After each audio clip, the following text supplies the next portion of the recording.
And now from the unrest in Egypt to the protests in the streets here at home. And another sobering sign of the economic times, a new analysis of census data has found that Americans' incomes fell more in the 2 years after the recession ended in '09 than they did during the recession. That painful reality is just one aspect of what protesters who've gathered around the country under the Occupy Wall Street banner are angry about, and this movement shows no signs of going away. NBC's Mara Schiavocampo with us from Lower Manhattan tonight. Mara, good evening.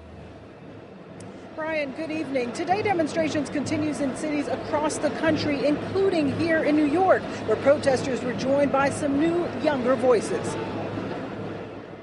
European history! European history! From school to the streets. On day 24 of the Occupy Wall Street protests, demonstrators were joined by a group of students on their day off. I want to make the world to be a better place. Teachers rallied too. Our children have no arts curriculum. They play on a postage stamp-sized play yard once a week. Groups gathered from Boston to Atlanta, voicing their anger about what they call an unfair economic system. We're here for the long haul. If we got to stay for a year, we'll be here for a year. Over the weekend at the National Air and Space Museum in Washington, YouTube video shows protesters targeted with pepper spray.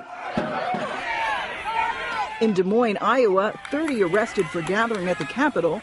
And in Atlanta, perhaps a sign of anger towards Washington. Video posted online shows Congressman and civil rights icon John Lewis being denied a request to speak at a rally in his home state. The group is very divided. This is what democracy looks like. The growing demonstrations are increasingly made up of more than young idealists, attracting people like 67-year-old Pat Reed. My life savings was invested in real estate and the stock market, and so now I have nothing. Occupy Wall Street! Now, backing from a major company, Ben & Jerry's posting a message to protesters on their website saying, "We stand with you."